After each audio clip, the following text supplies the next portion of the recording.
10 मई को पाकिस्तान को जो फतह नसीब हुई हिंदुस्तान के ख़िलाफ़, इसमें पाकिस्तान का न्यूक्लियर प्रोग्राम, पाकिस्तान का न्यूक्लियर बॉम्ब, पाकिस्तान ने जो nuclear balance of power create किया हिंदुस्तान के साथ, इसका पूरा पूरा रोल है। और इसको अगर आप विड्रॉ कर दें तो हमें 10 मई को फतह भी नहीं मिल सकती थी। और मुख्तलिफ लोगों को क्रेडिट देते हैं इसके अंदर। बिल्कुल भुट्टो साहब का ये आइडिया था और भुट्टो साहब डॉक्टर कदीर साहब को लेकर आए बैरून मुल्क से और उन्होंने ये कोहटा का सारा सेटअप भी किया, लेकिन भुट्टो साहब को मौका नहीं मिल सका इस प्लान को इम्प्लीमेंट करने का। उनकी हुकूमत चलेगी, फिर अपनी ज़िंदगी से हाथ धो बैठे। उसके बाद बात की जाती है बहुत ज़्यादा, जैसे आज नून लीग क्योंकि पावर में है तो नवाज शरीफ साहब को क्रेडिट दिया जा रहा है और वो कह रहे हैं कि नवाज शरीफ साहब अगर ना होते तो न्यूक्लियर, बिल्कुल नवाज शरीफ साहब का क्रेडिट है। उन्होंने अमेरिका के सैंक्शंस के दबाव के बावजूद, उन्होंने अमेरिका के डॉलर्स की लालच के बावजूद, उन्होंने पूरी दुनिया का प्रेशर, उनको पूरी दुनिया का प्रेशर था कि पाकिस्तान न्यूक्लियर बॉम्ब ना चलाए, ये खिता जो है न्यूक्लियर वेपन से पाक रहे। उन्होंने फिर भी धमाका किया और हिंदुस्तान को जवाब भी दिया और एक बैलेंस ऑफ पावर क्रिएट किया और बता दिया हिंदुस्तान को कि पाकिस्तान के ऊपर आप हमला करेंगे तो यही जो 10 मई 2025 में पाकिस्तान की आर्म्ड फोर्सेस ने किया वही हिंदुस्तान के साथ दोबारा किया जाएगा। लेकिन इसके अंदर जो सबसे बड़ी ज्यादती की जाती है जर्नलिस्टिक पॉइंट ऑफ व्यू से भी और हिस्टोरिकल पॉइंट ऑफ व्यू से भी, कि जिस शख्सियत ने एज अ लीडर सारा प्रेशर लिया, एज अ लीडर पूरी दुनिया को पॉलिटिकली ब्लफ किया अपने मुल्क के लिए, यानी पूरी दुनिया से इमदाद भी ली, ख़ासतौर पे अमेरिका से, और अमेरिका जो कि सबसे बड़ा दुश्मन था न्यूक्लियर बॉम्ब का कि पाकिस्तान या किसी इस्लामी मुल्क के पास ना आ जाए, उससे भी बचा के रखा। उस शख्सियत को रिपोर्ट नहीं किया जाता, उस शख्सियत पर बात नहीं जाती, वो जनरल ज़ियाउल हक। अगरचे मेरे उनके साथ टोटली पॉलिटिकल डिफरेंसेस हैं और मैं उनकी पॉलिटिकल फिलॉसफी के बिल्कुल खिलाफ और कायल हूँ और मैं समझता हूँ उनके दौर में बहुत जुल्म और ज़्यादती हुई। लेकिन अब क्या करें, जो लीडरशिप उन्होंने दिखाई, एक तरफ इंडिया को कंट्रोल जिस तरह किया, एक तरफ अमेरिका का प्रेशर जिस तरह यूटिलाइज किया, तीसरी तरफ जिस तरह अफगानिस्तान में वॉर लड़ी, सोवियत यूनियन को हराया, तो he was the leader in his own way, इसमें तो कोई दो राय नहीं है। जनरल ज़ियाउल हक अगर ना होते तो ना ये 28 मई को नवाज शरीफ साहब इसको ब्लास्ट कर सकते धमाके को, और ना पाकिस्तान का जो आइडिया भुट्टो साहब का था ये कभी शर्मिंदा ताबीर होता। लेकिन आज ऑब्वियसली उनका नाम लेवा कोई पॉलिटिकल सेंस में नहीं है, लेकिन मैं बीइंग अ जर्नलिस्ट या बीइंग अ हिस्टोरियन इसको डिनाई कर ही नहीं सकता। और मैं आपको 2 क्लिप्स दिखाऊंगा बड़ी इंटरेस्टिंग, जहां आपको पता चलेगा कि पाकिस्तान का दिफा जो है किस तरह जनरल ज़ियाउल हक ने डॉक्टर कदीर खान के साथ मिलकर पाकिस्तान के रिसर्च कोहटा प्लांट, पाकिस्तान के इंजीनियर्स के साथ मिलकर नाकाबिल तस्खीर बनाया। उसमें एक तो आपको मैं हल्का सा इंटरव्यू क्लिप सुनवाता हूं जिसमें आपको अंदाजा होगा कि अमेरिकन सहाफ़ी जो है वो घूम गया। उसने कहा भाई समझ नहीं आ रहा कि एक तरफ आप कह रहे हैं कि आपके पास बॉम्ब नहीं है, दूसरी तरफ जो है आप जो है वो बॉम्ब है भी, आप कह रहे हैं कि हमारे पास बैलेंस आ गया हुआ है। तो वो उसको ऐसा घुमाया उन्होंने, जनरल ज़ियाउल हक ने सिर्फ सहाफ़ी को नहीं घुमाया, पूरी दुनिया को घुमाया, जिसकी वजह से आज Pakistan nuclear balance of power India के साथ बनाता है। वो जरा गुफ्तगू देखिए तो हमें फ़ख्र करना चाहिए अपनी लीडरशिप के ऊपर कि हमने कितनी मुश्किल कठिन हालात में कितने बड़े बड़े लोगों के पंजों से और नज़रों के बीच में से निकाल के न्यूक्लियर सलाहियत हासिल की, जो आज इंडिया के मुकाबले पे हम खड़े हुए हैं। जनरल ज़िया का जो अमेरिका के साथ अमेरिकन जनरल से इंटरव्यू वो सुनवा दीजिए। बिला शुबा जी, जनरल ज़िया की बड़ी इंटेलिजेंट पॉलिसी थी और मैं आपको बताऊँ 28 मई को ये नहीं हुआ पाकिस्तान का न्यूक्लियर बैलेंस ऑफ पावर। उस दिन तो नवाज शरीफ साहब ने बड़ा डेयरिंग फैसला किया, उसको बड़ा अप्रिशिएट करते हैं, भुट्टो साहब को बड़ा अप्रिशिएट करते हैं। पाकिस्तान ने जो पहली जंग रोकी है हिंदुस्तान के खिलाफ वो 10 मई को भी नहीं रोकी। जो पहली जंग न्यूक्लियर बैलेंस ऑफ पावर की बुनियाद पर रोकी है वो 1987 में रोकी है। साउथ एशिया की तारीख की सबसे बड़ी मिलिट्री मशकें हिंदुस्तान ने स्टार्ट कर दी राजस्थान पाकिस्तान के बॉर्डर के ऊपर। राजीव गांधी इंडिया के प्राइम मिनिस्टर थे, उनके जहन पर जंग का जुनून सवार था और वो पाकिस्तान के साथ जंग करने में तुले हुए थे। आईएसआई ने जनरल ज़िया को ब्रीफ कर दिया हुआ था कि हिंदुस्तान जंग करने का पूरा अज़ाइम रखता है। पूरे हिंदुस्तान ने अपनी मिलिट्री फोर्सेज, साउथ एशिया की तारीख की सबसे बड़ी मिलिट्री फोर्सेज मोबिलाइज की गई थी वर्ल्ड वॉर 2 के बाद, जो हिंदुस्तान ने कर दी। उस वक्त जनरल ज़िया ने जो ड्रामेटिक रोल प्ले किया है पाकिस्तान और इंडिया के दरमियान मिलिट्री कॉन्फ्लिक्ट को बचाने के लिए और हिंदुस्तान को बताने के लिए कि पाकिस्तान न्यूक्लियर वेपन की टेक्नोलॉजी एक्वायर कर चुका है, वो ये था कि पाकिस्तान इंडिया का क्रिकेट सीरीज़ हो रही थी इंडिया के अंदर। तो जनरल ज़ियाउल हक ने बिन बुलाए मेहमान के तौर पे हिंदुस्तान का दौरा करने का फैसला कर लिया। 1987 की बात कर रहा हूँ, फरवरी की, और ये वहाँ तीसरा टेस्ट देखने के लिए चले गए। दूसरी तरफ राजीव गांधी जो कि वॉर करने की पॉलिसी बता रहे थे, उन्होंने कहा मैं तो जनरल ज़िया से मिलूंगा ही नहीं। तो उनके वज़रा ने कहा कि ये बड़ा बुरा उसमें जाएगा कि आपको मिलना तो पड़ेगा आप। तो राजीव गांधी ने बमुश्किल कहा कि चले मैं 1-2 घंटे के लिए एयरपोर्ट पे मिल लेता हूँ, लेकिन नॉट मोर देन दैट। वो 1-2 घंटे के लिए जो बादल नाख्वास्ता राजीव गांधी जनरल ज़िया से मिले, जनरल ज़िया जो वहाँ क्रिकेट के उस पर आए थे, वो ड्रामेटिक था। उस एयरपोर्ट लाउंज के अंदर जनरल ज़िया ने जो कान में उनके कहा राजीव गांधी के, उस दिन पाकिस्तान हिंदुस्तान के बराबर एक कुव्वत बन चुका था। और जो कहा वो राजीव गांधी के उस वक्त जो मिनिस्टर साथ बैठे हुए थे उन्होंने अपनी किताब में लिखा है और इसको नरेट किया है सोशल मीडिया के ऊपर एक वीडियो के अंदर। सुन लीजिए। राजीव गांधी के मुशीर बहराम नाम के मुताबिक सदर जियाउल हक शहीद भारत के दौरे पर पहुंचे तो राजीव गांधी जनरल जिया से मिलने पर तैयार न था, मगर इसको एयरपोर्ट जाना पड़ा। एयरपोर्ट पर जनरल जिया से हाथ भी सीधे मुंह न मिलाया और बहराम अनूम को कहा कि जिया के साथ मैच देखने जाओ। बहराम नाम कहते हैं कि जिया इतने मजबूत असाब का मालिक था कि मैंने जिया की तरफ देखा तो राजीव के इस रोये के बावजूद जिया के चेहरे पर मुस्कुराहट थी। राजीव को खुदा हाफिज कहते वक्त जिया ने कहा, मिस्टर राजीव, अब पाकिस्तान पर हमला करना चाहते हैं, बेशक करें, लेकिन एक बात याद रखें कि इसके बाद लोग चंगेज खान और हलाकू खान को भूल जाएंगे और जियाउल हक और राजीव गांधी को याद रखेंगे, क्योंकि ये रिवायती जंग नहीं होगी बल्कि ये एटमी जंग होगी। और अगर मेरे पाकिस्तान पहुंचने से पहले अपने पाकिस्तानी बॉर्डर से फौज हटाने के इंडियन फौज को ऑर्डर ना दिए तो पाकिस्तान की सरजमीन पर मेरे मुंह से जो सबसे पहला लफ्ज निकलेगा वो होगा फायर। बहराम नाम के बकौल जियाउल हक इस वक्त उन्हें दुनिया का खतरनाक तरीन इंसान लग रहा था। इसका चेहरा पत्थर का सा लग रहा था, अल्फाज में दहशत थी। तो ये तो जी आज का था, मैंने कहा बता दूं, ये भी हिस्ट्री के पन्ने हैं और इसमें पाकिस्तान में जुल्फ़िकार अली भुट्टो साहब, जनरल ज़ियाउल हक साहब, डॉक्टर अब्दुल कदीर, डॉक्टर समर मुबारक जो कि इंजीनियर थे और नवाज शरीफ साहब, इन सबको क्रेडिट जाता है। राना एहसान अफजल खान साहब कोऑर्डिनेटर प्राइम मिनिस्टर के, फैसल चौधरी साहब पाकिस्तान तहरीक इंसाफ से, मज़हर अब्बास साहब मौजूद हैं पाकिस्तान में। मज़हर अब्बास साहब आप ऑब्वियसली इस पर ही बात कर सकते हैं, लेकिन अगर मैं पोलिटिकल सेंस से स्टार्ट की जाए कि 10 मई आ जाए, 28 मई आ जाए, पाकिस्तान जो अब जंग जीता है उसके बाद आपको लगता है कि मामलात यकसर तब्दील हो चुके, तहरीक इंसाफ के लिए टोटल दरवाजे बंद हो चुके, पाकिस्तान की इकॉनमी फ्लरिश कर रही है, भले हम कहें कि पाकिस्तान में से आज़ाद पार्लियामेंट का जनाजा उठ गया, पाकिस्तान में से आइन की हुक्मरानी ख़त्म हो गई, पाकिस्तान में सुप्रीम कोर्ट चली गई, यहाँ से जो तहरीक इंसाफ का मौक़िफ़ है, इसके बावजूद इकॉनमी से लेकर फतूहात तक सिस्टम इतना ऊपर जा रहा है, स्टेबलाइज, जिसमें प्राइम मिनिस्टर इस्टेब्लिशमेंट यूँ साथ साथ है फतह के बाद कि इमरान खान की बहनें या इमरान खान की पार्टी या इमरान खान जितना भी कॉम्प्रोमाइज़ करने को तैयार हो जाएं, अब सिस्टम में अगले कई सालों तक उनके लिए गुंजाइश नहीं है। शुक्रिया कामरान, माफ़ कीजिएगा। पहली चीज़ तो ये कि मैं आपके इब्तिदाइये से ही एग्री नहीं करता जी, मुझे उम्मीद इसलिए कि देखिए मैं ज़ाहिर है आपको उम्मीद थी और मैं ये अपनी बुनियाद पे बात नहीं कर रहा। अगर आप YouTube पर डॉक्टर अब्दुल कदीर ख़ान का इंटरव्यू निकालें जो मैंने उनसे किया था 2 पार्ट्स में, और जिस तरीके से जो इस प्रोग्राम के बानी थे उसने जिस तरीके से वो रेजिस्टेंस जो रेजिस्ट किया था उसमें, ये ख़ुद डॉक्टर अब्दुल कदीर ख़ान की ज़बानी सुन लीजिएगा। और जिस तरह उसने भुट्टो की फांसी से बचाने की कोशिश की और उस मौके पे जो जनरल ज़ियाउल हक ने डॉक्टर कदीर ख़ान से कहा जिस तरीके से, और जो डॉक्टर कदीर ख़ान ने उनके बारे में कहा है, फिर डॉक्टर कदीर ख़ान टर्की के बुलंद इजबत से जाके मिले, बुलंद इजबत ने उनसे कहा कि ये शख्स नहीं छोड़ेगा भुट्टो को।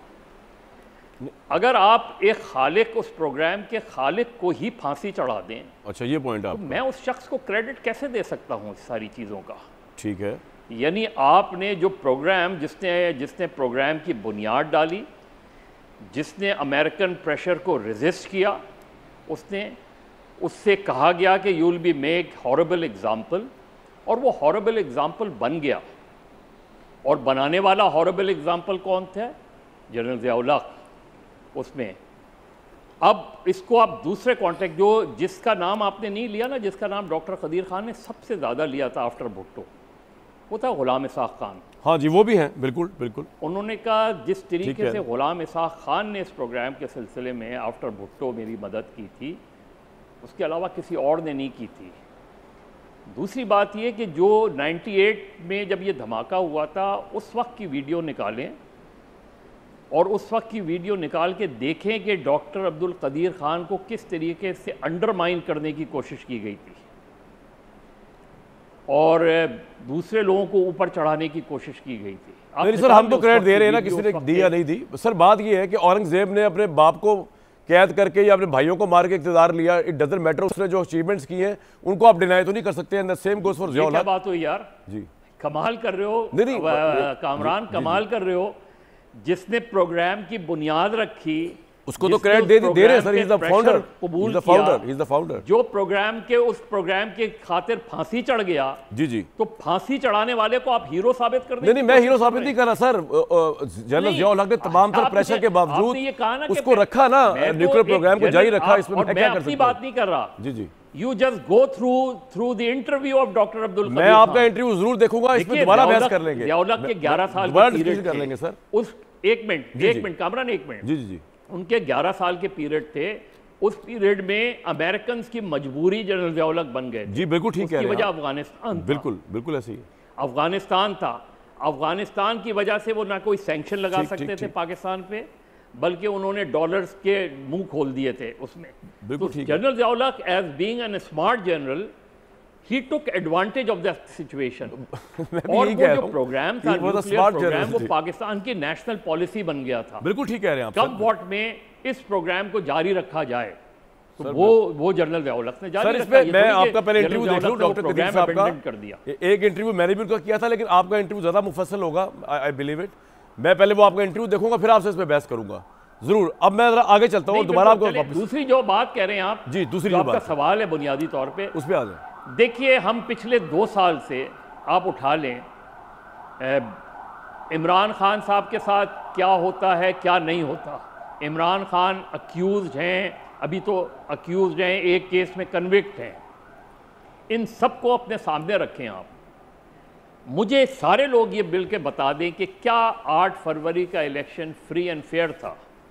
अगर 8 फरवरी का इलेक्शन फ्री एंड फेयर नहीं था, तो 8 फरवरी के इलेक्शन के बाद जो मैंडेट है, क्या वो मैंडेट काबिल कबूल होना चाहिए? साहब मैं आपको सवाल रिपीट करूं, मेरी बात सुने सर। एक तो आप से ना मुझे बड़ा प्रॉब्लम रहता है, आप एक आइडियलिस्टिक आदमी हैं। आप बात कर रहे हैं वो मैंडेट नहीं था, वो ये था। सर मैं ये बात, मेरा सवाल जरा मैं दोबारा बताता हूँ। मैं ये कह रहा हूँ कि भाई मैंडेट चुराया हुआ था, डाका पड़ा हुआ था, असेंबली तबाह हो गई, सुप्रीम कोर्ट नहीं रही, फिर भी सिस्टम चल रहा है ना, इकॉनमी फ्लरिश कर रही है, जंगें जीत रहे हैं, पॉपुलर लीडरशिप के बगैर जीत रहे हैं। तो अब इस सिस्टम को क्या जरूरत पड़ी इमरान खान के साथ बात करने की? मैं ये पूछ रहा हूँ। आप आइडियलिस्टिक आदमी हैं सर, मैं क्या बताऊँ आपका। ओ सर जी, मैं बिल्कुल आइडियलिस्टिक नहीं हूं, यही आपकी प्रॉब्लम है। आप लोगों की। सॉरी, फिर मैं रियलिस्टिक हूं। मैं समझ नहीं सका। मैं एक सिस्टम को, एक ऐसे सिस्टम को कैसे काबिल कबूल समझूं, चाहे वो, मैं तो कह रहा हूं 2018 में जब बहुत से ऐसे लोग जो आज इस सिस्टम को कर रहे हैं, उस जमाने तो में आपका पॉइंट क्या है सर? क्विकली बता दीजिए आपका पॉइंट क्या है, मैं आगे चलूं ताकि आपका पॉइंट लेके चलूं आगे। मैं आपका पॉइंट, मेरा पॉइंट बिल्कुल सीधा सा ये है कि सिस्टम चल रहा है ना, चलने दे सिस्टम, ठीक है, चलने दे। नहीं बात करें इमरान खान साहब से, क्या local bodies election, general election ठीक जो है वो होंगे, वक्त पर हो जाएं, इमरान खान ना रिलीज हों।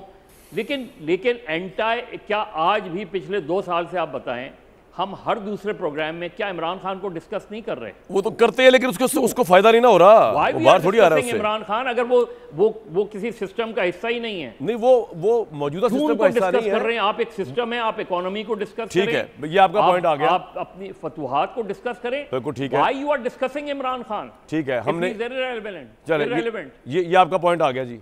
फैसल भाई, सबसे पहले तो ये कि एक लाइटर नोट में, आई थिंक ये वाहिद कारनामा है जो आप इमरान खान को शायद ना दें एटॉमिक बॉम्ब का, वरना तो तहरीक इंसाफ ने पाकिस्तान बनने से पहले के भी सारे कारनामे उनको दे दिए लाइटर नोट में। लेकिन क्या आप सीरियस नोट के ऊपर, कोऑर्डिनेटर प्राइम मिनिस्टर के बैठे राना एहसान अफजल खान साहब, जिंदा जो लोग मौजूद हैं, जो वारिसीन हैं सियासी तौर पर इस प्रोग्राम के अंदर, जो लोग मौजूद हैं, नवाज शरीफ साहब जिन्होंने 28 तारीख को ये फैसला किया, इनको कम से कम आप ये मुबारकबाद देंगे? फिर मैं आता हूँ आपके लीडर के ऊपर कि उन्होंने इतना बड़ा फैसला किया न्यूक्लियर। देखिए कामरान साहब, मैं मज़हर साहब की बात से बिल्कुल इत्तेफाक करता हूँ। आपका जो इब्तदाइया है वो बिल्कुल तारीख़ के को मस करने वाली बात है। आपने एक जनरल ज़ियाउल हक को ऐसे पेश कर दिया जैसे वो सबसे जो पाकिस्तान का न्यूक्लियर प्रोग्राम है ना, वो भुट्टो साहब से शुरू होके आज तक जितने भी हुक्मरान आए हैं, जितने भी आर्मी कमांड आई है, नहीं सुने ना, अब आपने खुद ही मेरे मुंह में तो लफ्ज़ ना डालें। नहीं मैं इन सब ने उनको सेंचा है। अच्छा। और इसमें कोई मैं बदयानत आदमी नहीं हूँ। इसमें नवाज शरीफ का भी हिस्सा है, इसमें बेनज़ीर भुट्टो का भी बड़ा हिस्सा है जिन्होंने आपका मिसाइल प्रोग्राम शुरू किया। इसमें कदीर खान साहब समेत हज़ारों उन साइंसदानों का भी हिस्सा है जिन्होंने ये एटॉमिक प्रोग्राम चलाया। हमारी फ़ौजों का भी हिस्सा है, हमारी गवर्नमेंट्स का भी हिस्सा है, हमारी आवाम का सबसे बड़ा हिस्सा है जिन्होंने अपना पेट काट के इस प्रोग्राम को बनाया और चलाया। ठीक है। लेकिन एक बात मैं आपको ये बता दूं कि अभी आपने ये कहा कि जी हम एटमी जो है न्यूक्लियर पावर होने की वजह से बचे हैं।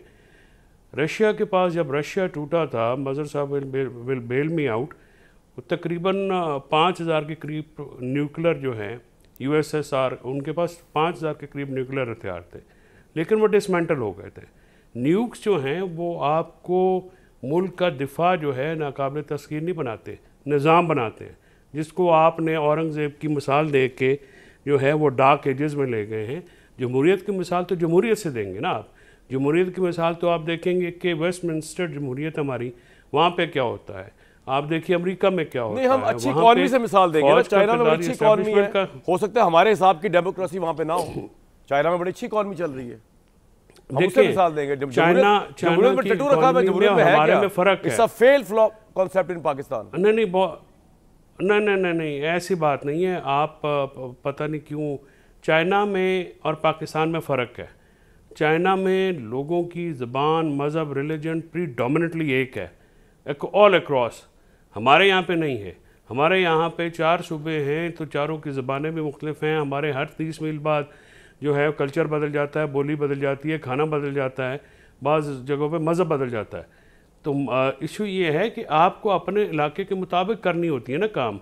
अब इंडिया या अमेरिका को, सर ये पॉइंट तो आपका आ गया। अब जो मेरा सवाल था, अगर उसके जवाब पे आप आपका आ गया, आपने कर दिया, मेरे इंट्रोडक्शन में जितना तबर्रा करना था कर दिया।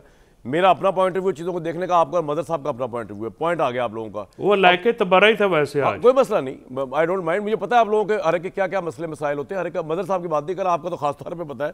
वो ठीक है, आप ना दें उनको क्रेडिट, मैं क्रेडिट दे रहा हूँ। जनरल जिया का क्रेडिट अगर निकाल दे, ये जो कॉम्प्रोमाइज करके गवर्नमेंट 88 में आपने बेनज़ीर भुट्टो का नाम नहीं लिया। बेनज़ीर भुट्टो शहीद ने इस मुल्क को मिसाइल प्रोग्राम दिया। मिसाइल दिया ना भाई, हम मिसाइल की बात कर रहे हैं आज, मिसाइल प्रोग्राम, न्यूक्लियर बॉम्ब की बात कर रहे हैं। वो बेनज़ीर साहब की इमरान खान साहब के क्रेडिट की बात करते हैं तो वो भी सुन लें जी जरा। मैं इमरान खान के क्रेडिट, न्यूक्लियर बॉम्ब का J-10 और जो चाइनीज मिसाइल हैं, ये किसके दौर में आए थे?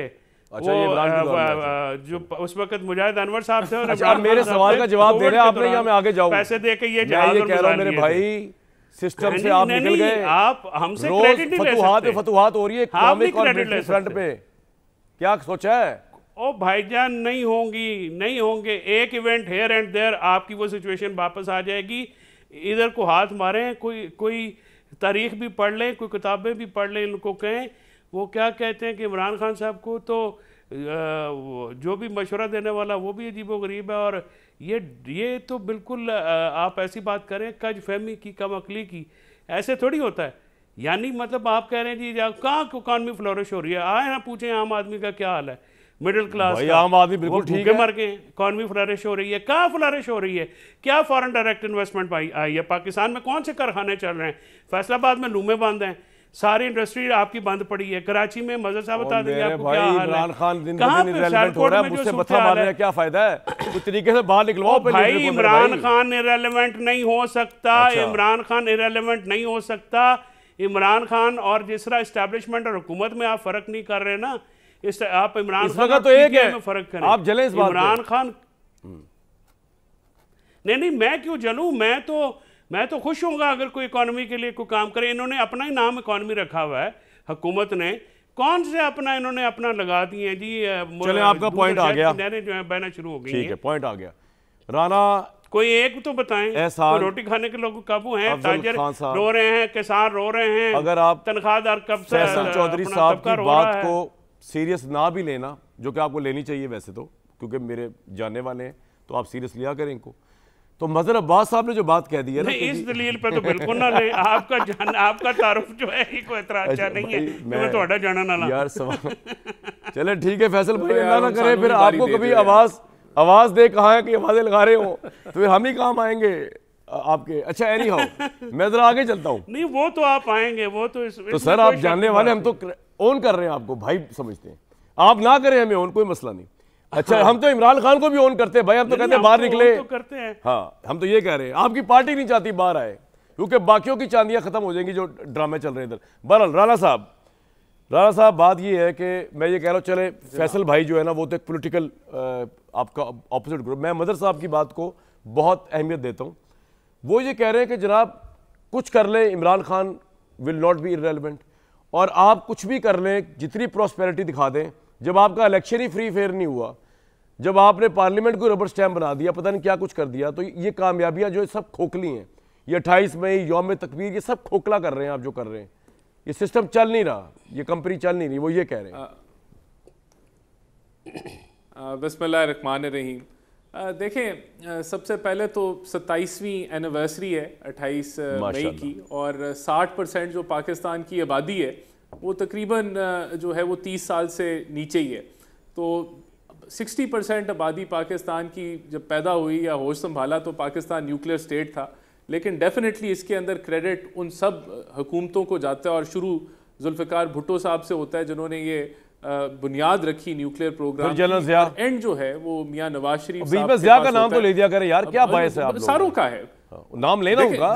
देखे सारों को, और मियां नवाज शरीफ ने जो बिल्कुल भाई जनरल ज़िया ने जो ज्यादती की है भुट्टो की को फांसी देके, उसको तो कोई जस्टिफाई नहीं कर सकता, वो तो उसको एप्पल ऑरेंजेस बनाने वाली बात है, वो तो बहुत ज्यादा जुल्म हुआ। लेकिन जो लीडरशिप दिखाई उन्होंने अमेरिका से प्रेशर के बावजूद, वो तो आप एक्नॉलेज आगे बढ़ा।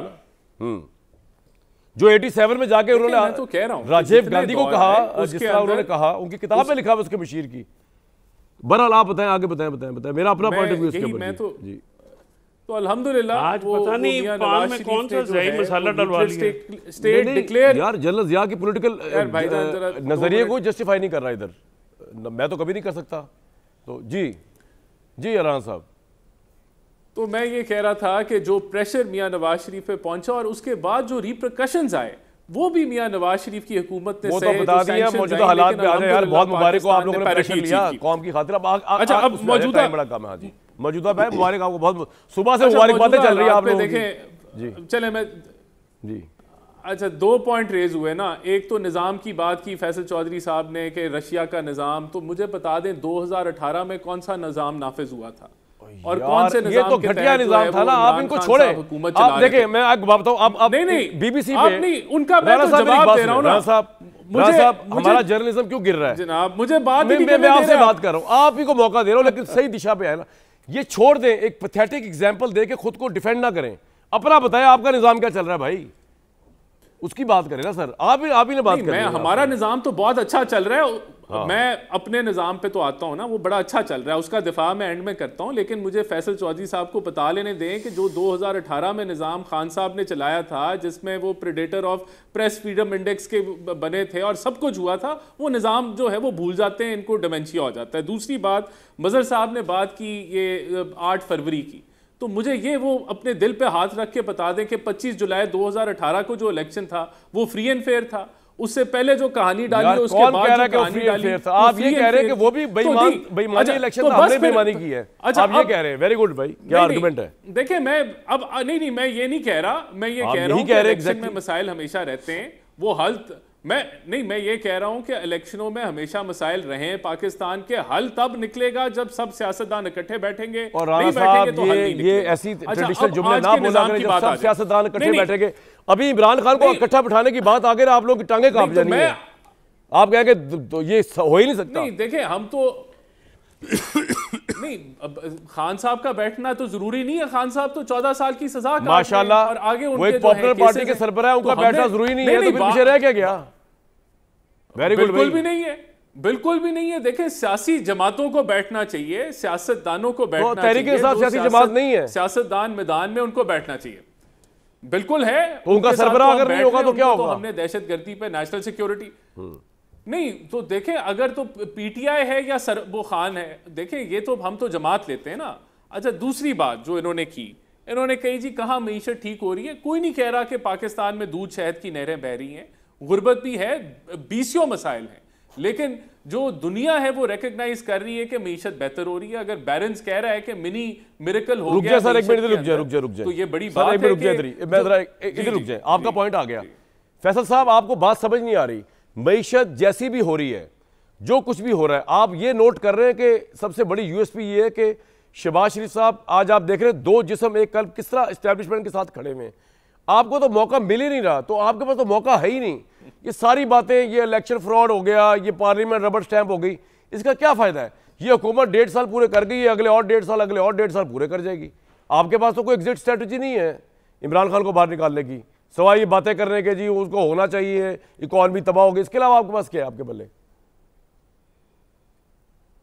बात यह है कि आप जो बात कर रहे हैं, आप जस्टिफाई कर रहे हैं किसी ऐसी चीज़ को जो कि जिसका अखलाकन, कानूनन, आइनी तौर पे कोई जवाज़ नहीं है। अब इस चीज़ को अगर आप जस्टिफाई करेंगे तो करना, और आप करते हैं, तो फिर उसका तो कोई हल कोई नहीं है ना। मतलब आग असी तुसी कहाँ चिटाई रखना तो रखी रखो। बारे च भी तो दसो जेडे 2018 च तुसी हुकूमत की थी, उसका क्या आईनी इखलाकी हक था? जी मैं राणा साहब आना, मैं आता हूँ। आपने भी जवाब यूएसएसआर की आपने हिस्ट्री नहीं पढ़ा करें कि उसमें क्या हुआ था, वो डिबैकल कैसे हुआ था, वहाँ पे क्या मामलात हुए थे। ये मामला मुझे पता है जी, आप उसका कंपैरिजन ड्रॉ कर रहे थे ना। पूरी पार्टी चे रिवाज ही नहीं पड़ा। मुझे एक ब्रेक नहीं कहा जा रहा है, कंपैरिजन ड्रॉ कर रहे थे। नवाज शरीफ साहब ने आज के दौर से आप कंपैरिजन ड्रॉ कर रहे थे। खुदा का नाम ले, केड़ा निजाम जेड़ा सेगा जो कुछ नहीं कहती, ऐसे खुलती है किताब, पढ़ी हुई है भाईजान, पढ़ी हुई है। लेकिन आपका कौन सा निजाम था जिसका आप कंपैरिजन कर रहे हैं कि मुझे असल में परेशानी इसलिए हुई मेरे भाइयों, मैं बता दूं आपको कि अलीमा खान साहिबा ने जो लास्ट प्रेस टॉक की है ना, मुझे उसमें बहुत डेस्परेट लगी हैं। वो कह रही बताएं मेरे भाई से क्या चाहिए आपको, जो कहते हैं देख लेते हैं, ले लेते हैं, गिव एंड टेक तो होता ही है। ये इमरान खान की साइकोलॉजी की वजह से अगेंस्ट है। लेकिन फिर मैं सोचता हूँ कि इमरान खान की साइकोलॉजी है क्या मेरे भाई? एक बंदा बाहर निकल नहीं रहा आपके लिए, ना कोई लॉयर्स की तहरीक चल रही है आपके लिए, ना आवाम आ रही है आपके जेल के बाहर प्रोटेस्ट करने के लिए, प्रेशर बनाने के लिए इस्टेब्लिशमेंट के ऊपर। बल्कि इस्टेब्लिशमेंट का इमेज तो बहुत इंप्रूव हो गया है इस जंग के बाद। शहबाज शरीफ साहब उसके बेनिफिशियरी। तो आपका क्या फिलॉसफी है? आपकी सारी ज़िंदगी जेल में मर जाना है भाई, जेल में दफन होना है, मतलब क्या ये फिलॉसफी है? ये जानने की कोशिश करता हूँ एक ब्रेक के बाद। मुझे साहब, आप ब्रेक से पहले कह रहे थे कि Imran is not irrelevant, that's why we are discussing in the media. आपने इतने लोगों, इतने वज़ीर आज़म को देखा है जो इस तरह जेलों में गए, फिर उसके बाद वो दोबारा प्राइम मिनिस्टर बना दिए गए या बन गए। इमरान के केस में आप क्या देखते हैं? कुछ यूनिक होने जा रहा है कि यहाँ पर कोई इस तरह का मामला दूर दूर तक नज़र नहीं आ रहा, या आपको लगता है कि नहीं, जिस तरह नवाज शरीफ साहब को ब्रेक थ्रू मिला, जिस तरह बेनज़ीर साहबा की डील हो गई, मुशर्रफ साहब, यहाँ पर भी अनकरीब डील हो जाएगी? 2 साल तो हो गए अब इनको ऑलमोस्ट जेल में। नहीं कामरान, मुझे लग नहीं रहा कि, मुझे लग रहा है कि इमरान खान मुश्किल में है। अच्छा। और उसकी जहाँ गवर्नमेंट की पॉलिसीज़ हैं कि किसी तरीके से तहरीक इंसाफ को दबाए रखा जाए, प्रेशर में रखा जाए, इमरान खान को रिलीफ नहीं मिले। दूसरी तरफ तहरीक इंसाफ बिल्कुल डिसजॉइंटेड पार्टी नज़र आती है। कोई उन्होंने 26 नवंबर के बाद कोई एक मरबूत तहरीक जब आप सर ये कहते हैं कि आपको निकलता नजर नहीं आ रहा है इमरान बाहर, तो आप क्या कह रहे हैं? जब तक कि शहबाज शरीफ साहब पावर में, या उससे भी लंबे अरसे के लिए? देखिए कामरान, पाकिस्तान में पॉलिटिक्स दिनों और रातों में तब्दील हो जाती है। जी जी।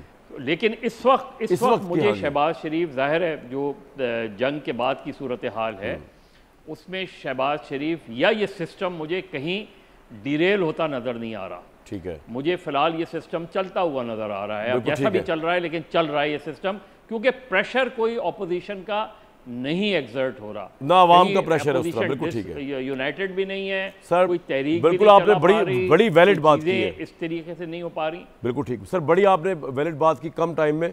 फैसल साहब, मैं तो एग्री करता हूँ बदर साहब से, यही मैं आपसे कह रहा था कि सिस्टम जो है राणा साहब का, इस्टेब्लिशमेंट का, प्राइम मिनिस्टर का, ये डिरेल होता नजर नहीं आ रहा। तो are you ready for a long term Imran Khan कैद एंड स्ट्रगल बस चल रही है? देखिए, जिस किस्म की टीम है इमरान खान साहब के पास बाहर, वो तो किसी काबिल नहीं है। उन्होंने एक दफ़ा नहीं 4-5 दफ़ा ये साबित किया है कि वो नाअहल भी हैं और सियासत से नाबलद भी हैं, और उनमें कोई ऐसी कैपेसिटी नहीं है कि पॉलिटिकल इवेंट्स क्रिएट कर सकें। चाहे वो सियासी जमातों से इत्तेहाद बनाने का मसला हो, ग्रैंड अपोजिशन अलायंस बनाने का मामला हो, वो तभी नाकाम हुए। और उसमें मैं आपको ये बिल्कुल बता सकता हूँ कि उसमें इस अपोजिशन में बनाने में गलती जो है पीटीआई के उन अकाबरीन की है जो कि बिल्कुल साथ नहीं लेके चले मौलाना फजल रहमान को। लेकिन फैसल भाई, इमरान खान की भी तो कोई फ्लेक्सिबिलिटी नहीं है ना। इमरान खान भी तो कह रहे हैं मेरे जेल में मरना है, मैं तो एग्रीमेंट नहीं करूँगा। उसकी वजह है ना, उसकी वजह यह है कि जब अगर आप जाके ये बताएंगे कि हर चीज़ ही उनका कसूर है, यानी जनरल सेक्रेटरी, और वो जाके उधर बताएं कि जी मौलाना फजल रहमान साहब ने ये किया, ये नहीं बताएंगे कि ख़ुद अपनी नाअहली क्या है, तो वो और फिर बाद में अगर आप बाहर जाके कहें कि जी 2.5 लाख 3 लाख 4 लाख बंदा इकट्ठा हो गया जी, तो वो तो ये, तो फिर इमरान खान साहब तो कैद में हैं, उनको जो इन्फॉर्मेशन दी जाती है वो तो उसके हिसाब से दी जाती है ना, कि फिर वो ताकि वो अपनी जो है वो कोताहियाँ गलतियाँ तो नहीं कर सकते। तो ये जो अनइलेक्टेड इम्पोज गवर्नमेंट है, और मैं बिल्कुल ये बात जब ये जो बयान भी अभी रिसेंटली उनका आया था बादशाह सलामत वाला, ये बिल्कुल गैर ज़रूरी तौर पे दिया गया, इसके कोई ज़रूरत नहीं थी, इससे बेहतर था चुप कर जाते। और उससे मामला समझ रहे हैं कि इमरान की स्ट्रेटजी एग्जिट की सही नहीं चल रही। सर आपका पॉइंट आ गया, अभी क्विकली अगर आगे फैसल साहब इजाज़त दें आप जाने की। तो राणा साहब आपकी तो मौजें हैं यार, 5 उंगलियां घी और कढ़ाई में सर वाला हिसाब चल रहा है सर, लेकिन कब तक दैट्स द रियल क्वेश्चन। क्यों राणा साहब? देखें बात ये, हम तो हमारे पास तो 2029 तक का मैंडेट है और हम तो मेहनत कर रहे हैं, दिन रात प्राइम मिनिस्टर जो है वो काम कर रहे हैं, डिप्लोमेटिक फ्रंट हो, मईशत का फ्रंट हो। और वैसे अगर देखा जाए ये बात तो ये कि अवाम का भी कोई मूड नहीं है, अवाम का भी कोई मूड नहीं है एहतजाज करने का। ग्रैंड अलायंस यार अभी जरा 2 मिनट जरा खामोश हो जाए, अपनी बारी में बात कर लीजिएगा। राणा साहब के तफसीलात सुन लें, आप अपनी बारी में, यार आपकी तकलीफ नजर आ रही है, सुन तो लेना, बात सुन लें। देखिए बात ये है कि इस वक्त अवाम का कोई मूड नहीं है, अवाम का इन्होंने कहा, सुन बात सुन लेना, खान साहब ने कहा कि मैं इजाजत देता हूं तहरीक, कोई तहरीक नहीं निकलने लगी, जमात जो है इसके पले कुछ नहीं है। देखें बड़ी मुख्तसर बात ये कि अवाम का भी कोई मूड नहीं है। अभी हमें खबर मिली है कि देखें मैं ये कह रहा हूँ, अभी खबर मिली है कि खान साहब ने कहा है कि तहरीक की तैयारी करें, कोई तहरीक नहीं आने लगी। अवाम ने अल्हम्दुलिल्लाह, अवाम खुश है, एक तो हमने इंडिया को जंग हराई, दूसरी तरफ मईशत बेहतर हो रही है, कोई ये पुरानी खिच पक में नहीं पढ़ना चाहता जो पीटीआई यहाँ कामरान भाई ये खुशकिस्मत है, इनके पास दिलेर फौज और नालायक अपोजिशन है पीटीआई की। कोई बंदा ऐसा नहीं है, ना ये बंदे निकाल सकते हैं, ना इनके पीछे किसी बंदे ने निकलना है। पीपल आर नॉट पाकिस्तानी जो है वो पाकिस्तान को आगे बढ़ता देखना चाहते हैं जिस तरफ हम बढ़ रहे हैं, और वो किसी चीज में इंटरेस्टेड नहीं। मदर साहब, ये राणा साहब हो गई है जमात, राणा साहब का कॉन्फिडेंस जो है ये इनको तारीख में कहां लेके जाएगा मदर साहब?